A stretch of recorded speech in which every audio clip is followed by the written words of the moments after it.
अस्सलाम वालेकुम students. Previous lecture में हमने देखा था ब्रांचेस ऑफ बायोलॉजी को, और आज हम डिस्कस कर रहे हैं topic levels of biological organisation के बारे में।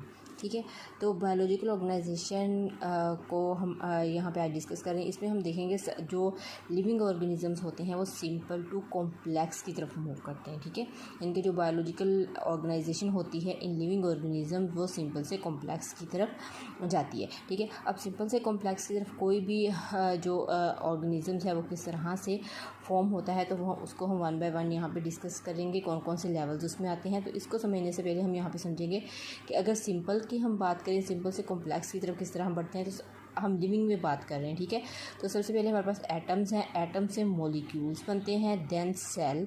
ठीक है, और सेल से ग्रुप ऑफ सेल जो टिश्यू बनाते हैं, और फिर ऑर्गन एंड ऑर्गन सिस्टम, और देन एक कॉम्प्लेक्स इंडिविजुअल फॉर्म होता है। ठीक है, तो यहाँ पे हमारे पास सिंपल से कॉम्प्लेक्स की तरफ हम मूव कर रहे हैं इन बायोलॉजिकल ऑर्गेनाइजेशन के अंदर। तो यहाँ पे हम इसको समझने से पहले हम ये देखते हैं कि जितने भी लिविंग ऑर्गेनिजम्स होते हैं उनमें लाइफ पाई जाती है। ठीक है, इनके लिविंग इसीलिए कहते हैं क्योंकि वो लाइफ रखते हैं, और लाइफ इज़ बेस्ड और अपॉन एनर्जी। लाइफ बेस करती है एनर्जी के ऊपर। ठीक है, तो अगर एनर्जी होगी तो लाइफ अपने फंक्शन को परफॉर्म कर सकेगी, कोई भी लिविंग ऑर्गेनिज्म अपने फंक्शन को परफॉर्म कर सकेगा। और वो जो एनर्जी है, एनर्जी हम किस चीज़ को कहते हैं? ठीक है, आप लोगों को पता होगा कि एनर्जी हम किसको कहते हैं। एनर्जी हम कहते हैं कैपेसिटी टू डू वर्क, यानी कि आपके अंदर काम करने की कैपेसिटी क्या है, वो एनर्जी है। वो एनर्जी कहाँ से आती है? वो एनर्जी आएगी केमिकल रिएक्शन से। तो जितने भी लिविंग ऑर्गेनिजम्स के अंदर केमिकल रिएक्शंस होते हैं, जिनमें हम पढ़ते हैं मेटाबॉलिज्म, कैटाबॉलिज्म, एनाबॉलिज्म, तो ये केमिकल रिएक्शन क्या करते हैं? एक्चुअली ये एनर्जी को प्रोड्यूस करते हैं। वही एनर्जी जानदार एक्वायर करके उससे अपने डिफरेंट फंक्शन को परफॉर्म करते हैं। और chemical reaction are based upon bio elements. लेकिन अब केमिकल रिएक्शन के लिए हमें एलिमेंट्स की ज़रूरत है। अब वो जो एलिमेंट लिविंग ऑर्गेनिज्म के अंदर केमिकल रिएक्शंस करवाते हैं उनको हम कहते हैं बायो एलिमेंट्स। ठीक है, तो यहाँ पे ये भी इंपॉर्टेंट डेफिनेशन है, व्हाट इज़ बायो एलिमेंट। तो हम यहाँ पे देख रहे हैं बायो एलिमेंट क्या है। तो elements which occur in living organisms, ऐसे एलिमेंट जो लिविंग ऑर्गेनिजम्स में पाए जाते हैं उनको हम कहते हैं बायो एलिमेंट्स। नेचुरली हमारे पास जो अकरिंग एलिमेंट्स होते हैं वो हैं 92 एलिमेंट्स, और इन 92 एलिमेंट्स में से 16 एलिमेंट्स जो है वो बायो एलिमेंट कहलाते हैं। यानी कि 92 नेचुरली अकरिंग एलिमेंट्स हैं, और इनमें से ओनली 16 एलिमेंट जो है उनको हम कहते हैं बायो एलिमेंट, जो कि लिविंग ऑर्गेनिज्म में पाए जाते हैं। और these are present within a particular living organisms. अब बायो एलिमेंट्स जो है उनको हम 2 कैटेगरी में यहाँ पे जो है वो रखते हैं। एक है हमारे पास major element, other is minor element. अब टोटल मैंने आपको कितने बताए? 92 नेचुरली अकरिंग है। उन 92 में बायो एलिमेंट्स कितने हैं? ओनली 16। अब 16 में से हमने 2 क्लासेस बना लिए कि एक है मेजर एलिमेंट, एक है हमारे पास माइनर एलिमेंट। जो मेजर एलिमेंट है वो कितने होते हैं? ओनली 6। ठीक है, 6 out of 16 elements are called major element. They made 99% mass of the body. यानी कि ये 99% mass of the body बना रहे हैं। कितने? Only 6 element. 6 एलिमेंट जो है बहुत ही स्पेशल हैं, बहुत ही जो है वो नेसेसरी हैं ह्यूमन लिविंग के लिए और ऑल लिविंग ऑर्गेनिजम्स के लिए। ओके, चाहे वो प्लांट है चाहे वो एनिमल्स हैं, तो उनमें 6 मेजर एलिमेंट्स पाए जाते हैं। ठीक है, इन 6 को हमने यहाँ पे जो है वो परसेंटेज के लिहाज से यहाँ पे लिख दिया है। तो ये आप देख सकते हैं, हमारे पास ये ऑक्सीजन है, कार्बन है, हाइड्रोजन, नाइट्रोजन, कैल्शियम, फास्फोरस। तो ये इन तमाम की हमने यहाँ पे परसेंटेज मेंशन की है।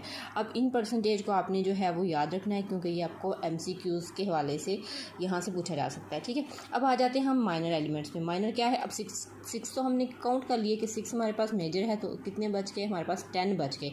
तो ये जो 10 एलिमेंट्स हैं हमारे पास वो क्या है? वो है माइनर एलिमेंट्स। ठीक है, तो बहुत ही थोड़ी मिकदार में पाए जाते हैं। 99% मैथ किसने बनाया था? 6 एलिमेंट ने। ठीक है, अब मैथ कितना बच गया बॉडी का? ओनली 1%। तो ये 1% हमारे पास जो है वो 10 एलिमेंट मिलके बनाएंगे बॉडी मास। ठीक है, तो यहाँ पे हमारे पास डिफरेंट की परसेंटेज मैंने यहाँ पे आपको लिखी हुई है, तो ये सारी परसेंटेज आप यहाँ पे नोट करेंगे क्योंकि ये आपको MCQs में पूछा जा सकता है। और इनमें से जो 4 एलिमेंट्स हैं वो है ट्रेसिस में बहुत ही कम पाए जाते हैं हमारी बॉडी के अंदर, लेकिन वो भी बहुत ज़्यादा ज़रूरी होते हैं। तो वो 4 भी हमारे पास यहाँ पे मेंशन है। Iodine, zinc, copper and manganese traces element कहलाते हैं। ठीक है, तो यहाँ पे आपसे पूछा जा सकता है कि ट्रेसिस एलिमेंट के नेम जो है वो मेंशन करें, तो आप यहाँ पे याद रखेंगे iodine, zinc, copper and manganese जो है वो ट्रेसिस में पाए जाते हैं। ठीक है, तो यहाँ पे हमने देख लिया बायो एलिमेंट्स क्या होते हैं। अब बायो एलिमेंट्स के बाद हम देख रहे हैं हमारे पास जो है वो different levels of biological organisation आ जाती है। ठीक है, हमने बायो एलिमेंट को पढ़ा समझा, क्यों? क्योंकि हमने केमिकल रिएक्शंस की बात की है, तो केमिकल रिएक्शन के लिए एलिमेंट्स का होना ज़रूरी है। ठीक है, तो अब हम देखते हैं कि बायोलॉजिकल ऑर्गेनाइजेशन में हमारे पास जो है वो नेक्स्ट टॉपिक में है। ठीक है, तो यहाँ पे है subatomic and molecular level of biological organisation. इस लेक्चर में हम बात करेंगे subatomic and molecular level of biological organisation के बारे में। सबसे पहले हम बात करें सब एटॉमिक पार्टिकल्स की। अब सब एटॉमिक जो पार्टिकल्स हैं वो आते हैं एटम से पहले। ठीक है, यानी कि हम स्मॉल से कॉम्प्लेक्स की तरफ बढ़ रहे हैं, तो हम सबसे पहले जो डिस्कस करेंगे वो सबसे स्मॉलेस्ट पार्टिकल होगा। ठीक है, तो उसको हम कहेंगे सब एटॉमिक पार्टिकल्स। तो ये पार्टिकल्स किस में पाए जाते हैं? एटम्स के अंदर पाए जाते हैं। ठीक है, यानी कि एटम किससे मिलके बनता है? सब एटॉमिक पार्टिकल से मिलके बनता है एटम। और वो सब एटॉमिक पार्टिकल कौन कौन से हैं? Proton, neutron and electron. ठीक है, और भी बहुत सारे होते हैं लेकिन ये ज़्यादा ज़रूरी हैं। इलेक्ट्रॉन, न्यूट्रॉन एंड प्रोटॉन, इनसे मिलके क्या बनता है? एटम बनता है। यानी कि ये प्रोटॉन, न्यूट्रॉन, इलेक्ट्रॉन ये अकेले के लिए बिल्कुल भी स्टेबल नहीं होते, तो थोड़ा सा स्टेबिलिटी चाहते हैं तो ये एटम बना लेते हैं मिलके। ठीक है, अब एटम क्या है? बहुत important define, smallest component of an element having chemical properties of element. ठीक है, तो ये हमारे पास स्मॉलेस्ट कंपोनेंट होता है जो उसी जो कंपोनेंट की केमिकल प्रॉपर्टीज़ रखता है। ठीक है, अब मोलिकुलर लेवल। ठीक है, एटम किससे मिलके बना है? सब atomic particles, proton, neutron and electron. अब एटम के बाद हम आ जाते हैं मॉलिक्यूल पे। अगला लेवल क्या है हमारे पास? Molecular level. ठीक है, अब मॉलिक्यूल किससे मिलके बनेगा? डेफिनेटली एटम से। ठीक है, क्योंकि एटम भी इतना स्टेबल नहीं है। वो एटम होते हैं चंद एक जो रहते हैं एटम की फॉर्म में, जो हमारे पास एलिमेंट्स होते हैं, लेकिन एटम इतना चूँकि स्टेबल नहीं है। और मज़ीद स्टेबिलिटी के लिए एटम क्या करता है? अपने आप को मॉलिक्यूल में कन्वर्ट कर लेता है। अब मॉलिक्यूल कैसे बनाएगा? आप मॉलिक्यूल की डिफाइन पढ़ेंगे तो आपको समझ आ जाएगी कि मॉलिक्यूल किस तरह बनता है। ठीक है, the atoms of different element combine with each other through ionic और covalent bonding to produce more stable form called molecules और कंपाउंड्स। ठीक है, तो यानी कि आपस में जो एटम्स होते हैं वो क्या करेंगे? आपस में शेयरिंग करेंगे, बॉन्डिंग करेंगे। उन बॉन्डिंग को हम आयोनिक बॉन्डिंग कह सकते हैं, कोवलेंट बॉन्ड कह सकते हैं, और जिससे क्या करेंगे? मोर स्टेबल कंपोनेंट वो बना लेगा, जिसको हम क्या कहेंगे? मॉलिक्यूल। ओके, तो आपको यहाँ पर समझ आ गई होगी कि एटम से मॉलिक्यूल कैसे बनते हैं। अब हम देखते हैं हमारे पास कौन कौन सी एग्जाम्पल से आपको मज़ीद यहाँ पे क्लियर हो जाएगा कि हमारे पास कार्बन है, ऑक्सीजन है। तो यहाँ पे मैंने डिफरेंट हमारे पास ये एटम्स है, सब मैंने एटम लिखे हुए हैं। ठीक है, अब ये एटम मिलके डिफरेंट हमारे पास जो है वो मॉलिक्यूल बनाएंगे। जैसे कार्बन और ऑक्सीजन मिलेंगे तो हमारे पास क्या आ जाएगा? कार्बन डाइऑक्साइड आ जाएगी। इस तरह हमारे पास जो है वो हाइड्रोजन एंड ऑक्सीजन मिलेंगे तो हमारे पास H2O आ जाएगा। ठीक है, तो ये डिफरेंट हमारे पास जो है वो एटम्स हैं जो अपने आपस में बॉन्डिंग करके आयोनिक या फिर कोवलेंट बॉन्डिंग करके अपने आप को मज़ीद स्टेबल कंपोनेंट में कन्वर्ट करेंगे, जिसको हम कहेंगे मॉलिक्यूल्स। ठीक है, अब टाइप ऑफ मॉलिक्यूल हमारे पास जो है on the basis of molecular weight. ठीक है, वेट के लिहाज से अगर हम देखें तो हमारे पास जो मॉलिक्यूल्स हैं उनकी 2 टाइप्स हैं। ठीक है, एक है हमारे पास macro molecules and other is micro molecule. तो मैक्रो लार्ज, ठीक है, और माइक्रो स्मॉल। तो ये आपको कोई इतनी मुश्किल बात नहीं है इसको समझने में, क्योंकि मैक्रो आप समझ लें क्या होता है, माइक्रो समझ लें तो आप इसको इजीली डिफाइन कर सकते हैं, इजीली इसको डिफ्रेंशिएट कर सकते हैं। Molecules with high molecular weight is called macro molecule. जिसका मॉलिकुलर वेट हाई होगा उसको हम क्या कहेंगे? उसको हम कहेंगे ये हमारे पास मैक्रो मॉलिक्यूल है। For example starch, protein and sugar. ठीक है, ये हमने लिविंग ऑर्गेनिजम्स के अंदर से एग्जांपल ली हैं, तो ये हमारे पास क्या है? Starch, protein and sugar.